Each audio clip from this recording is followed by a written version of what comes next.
ఇక్కడ నేను కొంత విషయం యాడ్ చేయదలుచుకున్నాను madam. NAS cycle 2 class 10th కి నిర్వహించినటువంటిది లార్జ్ స్కేల్ అసెస్మెంట్ లోనే ఒక వినూత్న ప్రక్రియ ద్వారా చాలా ప్రతిష్టాత్మకంగా మన ఎన్సీఆర్టీ వాళ్ళు నిర్వహించడం జరిగింది. ఒక పాఠశాలలో కేవలం 45 మంది విద్యార్థుల్ని సెలెక్ట్ చేసుకుని 10వ తరగతి విద్యార్థుల్ని 5 డిఫరెంట్ సబ్జెక్ట్స్ లో, ఇప్పుడు మీరు చెప్పిన దాంట్లో ఎంఐఎల్ అంటే modern Indian language Telugu, so 5 different subjects తీసుకొని ఒక్కొక్క సబ్జెక్ట్ లో 3 సెట్స్ తీసుకొని, సో ఒక ఫస్ట్ స్టూడెంట్ రాస్తుంటే మళ్ళీ 15వ స్టూడెంట్ వరకు మళ్ళీ ఆ పేపర్ రాకుండా ఇలా చాలా ప్రతిష్టాత్మకంగా చాలా ఆర్గనైజ్డ్ వేలో చాలా వెల్ ఎస్టాబ్లిష్డ్ గా జరిగినటువంటి ఈ నాస్ సైకిల్ 2 అనేటువంటి దాంట్లో ఈ మ్యాథమెటిక్స్ లో, సైన్స్ లోను దేశంలోనే అగ్రస్థానంలో, మిగతా స్థానాల్లో కూడా సోషల్ అండ్ ఇంగ్లీష్ లో కూడా మెరుగైన స్థానంలో ఉంటాం. ఒక్క తెలుగు భాషలోనే మాత్రము 8వ స్థానంలో ఉన్నాము. ఇది నిజంగా మనందరం కూడా ఉపాధ్యాయుల మిత్రులందరినీ అభినందించాల్సిన విషయము. Now let us move on to the slash. ఇక్కడ నేను చెప్పదలుచుకున్న విషయం ఏంటంటే, నాస్ ప్రతిష్టాత్మకంగా నిర్వహించడం జరిగింది, చాలా స్టాండర్డైజ్డ్ వేలో కండక్ట్ చేయడం జరిగింది.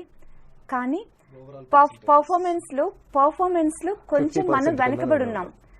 దాన్ని మనం దృష్టిలో తీసుకోవాల్సిన అవసరం ఉంది అని చెప్పడం కోసమే. Otherwise everything is fine. But ఇక్కడ మన చిల్డ్రన్ పర్ఫార్మెన్స్ చూసినట్టయితే మనం క్వాలిటీ ఎడ్యుకేషన్ అంటూ మనం ఇప్పటివరకు మాట్లాడుకున్నాం కాబట్టి ఆ క్వాలిటీ ఎడ్యుకేషన్ కోసం మన వంతు ప్రయత్నంగా ఈ 40 నుంచి 80కి 80% రెస్పాన్సెస్ వచ్చేటట్టు ప్లాన్ చేస్తే బాగుంటుంది అని ఒక ఆలోచనతో ఈ స్లైడ్ ముందుకు తీసుకురావడం జరిగింది. Very good. కరెక్టెడ్ రెస్పాన్స్ అనేవి ఆల్మోస్ట్ 50% దగ్గరలోనే ఉన్నాయి. దాన్ని 50% నుంచి మనం ఇంకా ఎదగడానికి చాలా అవకాశం ఉంది అని చెప్తున్నారు. ధన్యవాదాలు madam. Okay, thank you. SLAS objective is to identify gaps in concepts taught.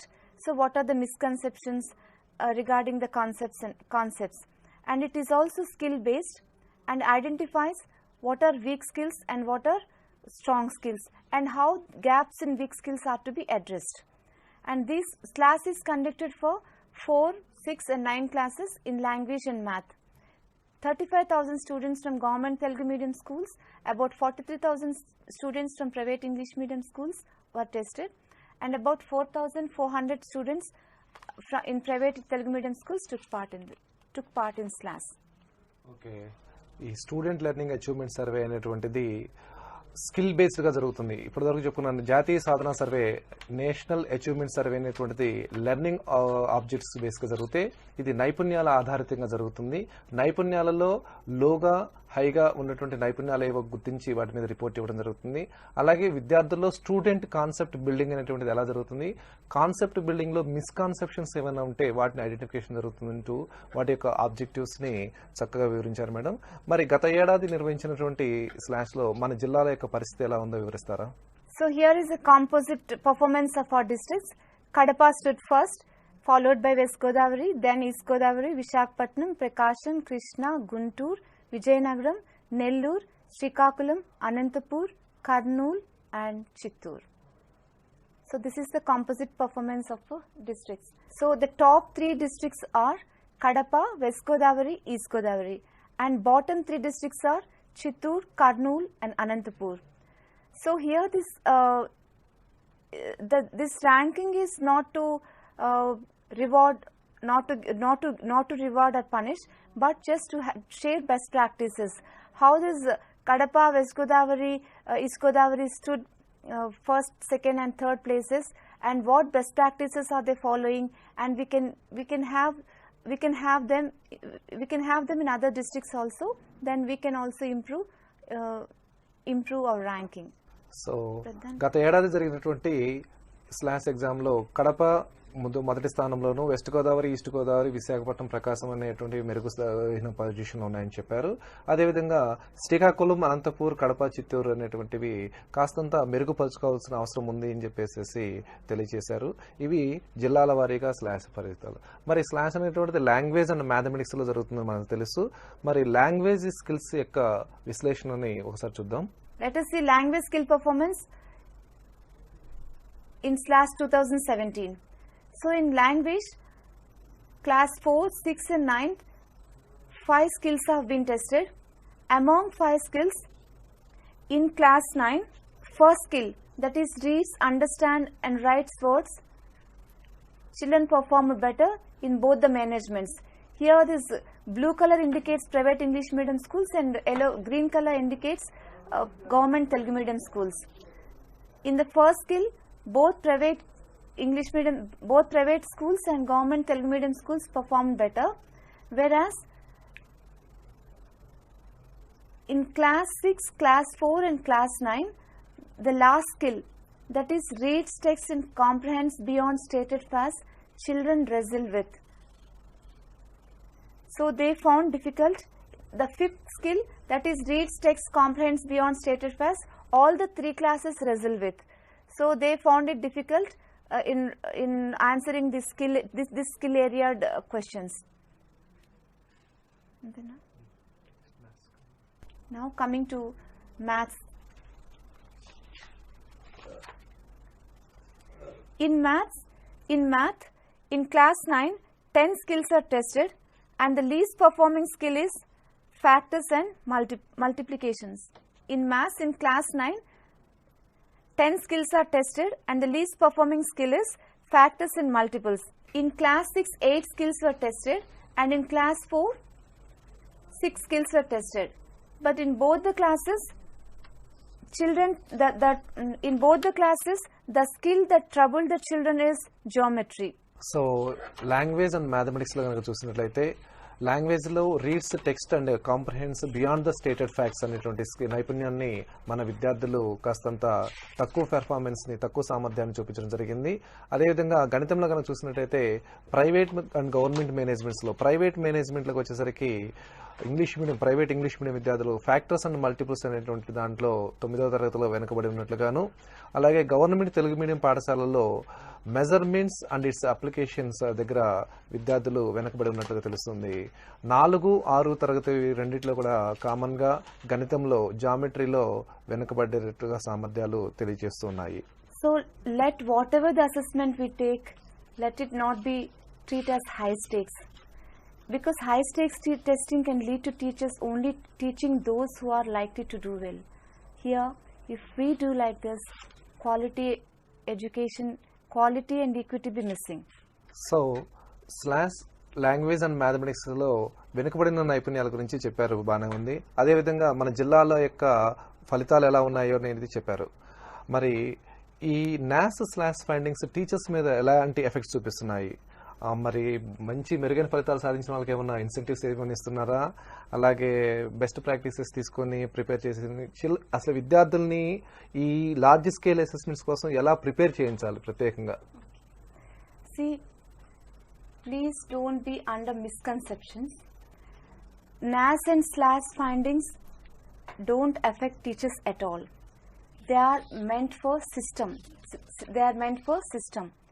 So they don't affect individually either the teachers or the students or the administrators and all. So only to bring about system level changes, we have to as I mentioned earlier, these large scale assessment help to check the health of the system, not individuals. Let any assessment be not high stakes, as high stakes testing can lead to teachers only teaching those who are likely to do well. But it is not our intention. As we all aimed at quality education, quality education and equity in education, we have to provide education, quality education to all. Okay, thank you, madam. ఈ large scale assessments అనేటువంటివి నేరుగా విద్యార్థుల మీద, ఉపాధ్యాయుల మీద ఎలాంటి ప్రభావాన్ని చూపించకపోయినప్పటికీ కూడా హెల్త్ ఆఫ్ ద సిస్టమ్ మీద ప్రభావం చూపిస్తాయంటూ చెప్పారు. అదేవిధంగా మరి ప్రిపరేషన్ కూడా అవసరం లేదు Shekhar, preparation, extra coachings, classes ఇలాంటివి కూడా అవసరం లేదు. Let the children attend this exam as they are. That's it. So regular teaching, సాధారణంగా పాఠశాలలో జరిగేటువంటి విద్యా బోధనే సరిపోతుంది. వీటి కోసం ప్రత్యేకంగా స్పెషల్ క్లాసులు ఏమి నిర్వహించాల్సిన అవసరం లేదు. వీటి కోసం విద్యార్థులను ప్రత్యేకంగా ప్రిపేర్ చేయించాల్సిన అవసరం ఏమీ లేదు. ఎలా ఉన్నది అనే సిస్టమ్ని, ఈ వ్యవస్థ ఎలా నడుస్తుంది తెలుసుకోవడం కోసం మాత్రమే లార్జ్ స్కేల్ అసెస్మెంట్స్ అంటూ చెప్పారు. మరి ఈ లార్జ్ స్కేల్ అసెస్మెంట్స్ గురించి ఇంత చక్కగా వివరించారు. మన ఉపాధ్యాయ మిత్రులకి కాస్తంత వివరణంగా మీరు ఏదైనా చక్కని సలహాలు ఇస్తే ఇవి అసెస్మెంట్స్ గురించి ఒక ఐడియా తెచ్చుకోవడానికి ఉపాధ్యాయ మిత్రులకి సహాయపడతాయి. Sure, Shekhar. So, a teacher should be assessment literate. Okay, and we have to assess learning.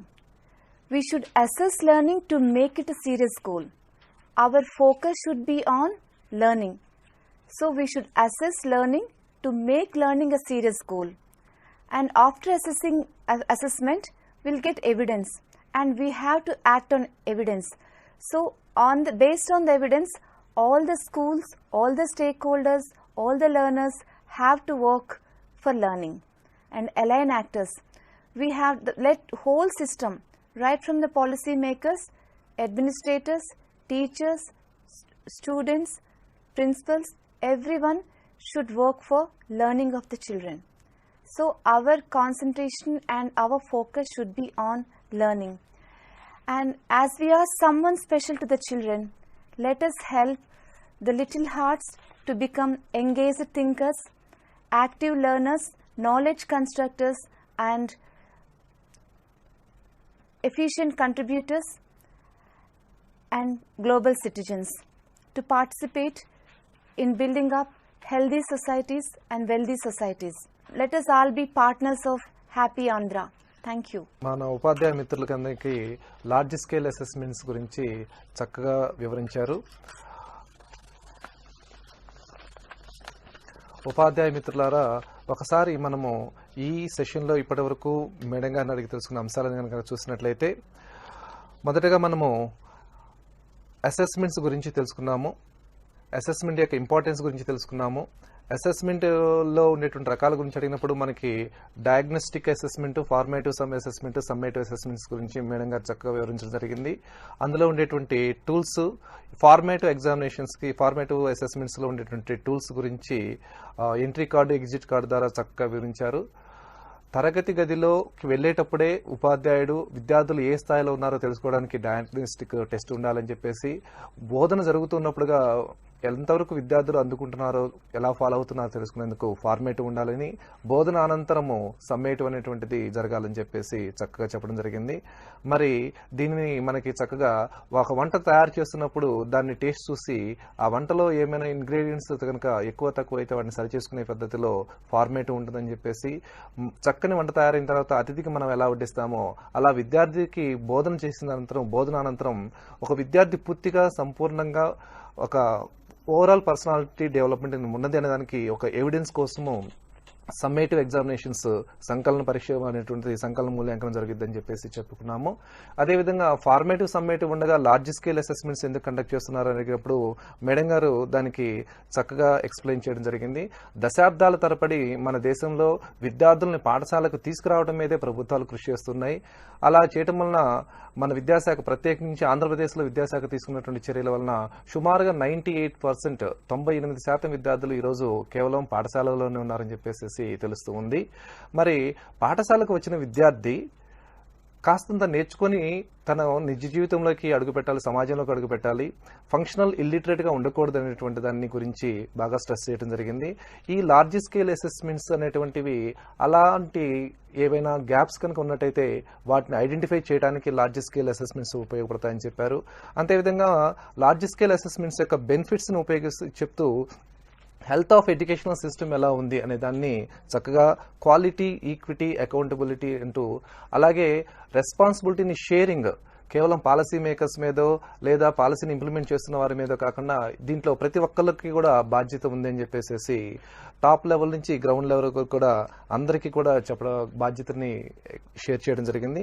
ఈ లార్జ్ స్కేల్ అసెస్మెంట్స్ అనేటువంటి వాటిని ఆధారంగా చేసుకుని పాలసీలని ఇన్ఫ్లుయెన్స్ చేస్తున్నాయని, పాలసీ మేకింగ్కి ఇవి చాలా ఉపయోగపడతాయని, ఇంటర్నేషనల్గా కూడా చాలా దేశాలు తమ లక్ష్యాలని, తమ పాలసీలని మార్చుకున్నాయి. పీసా షాక్ అనేటువంటి ఒక అసెస్మెంట్ తర్వాత కొన్ని దేశాలు వాటి యొక్క లక్ష్యాలను మార్చుకొని తద్వారా అవి ముందుకి నడిచాయని చెప్పేసి చెప్పడం జరుగుతుంది.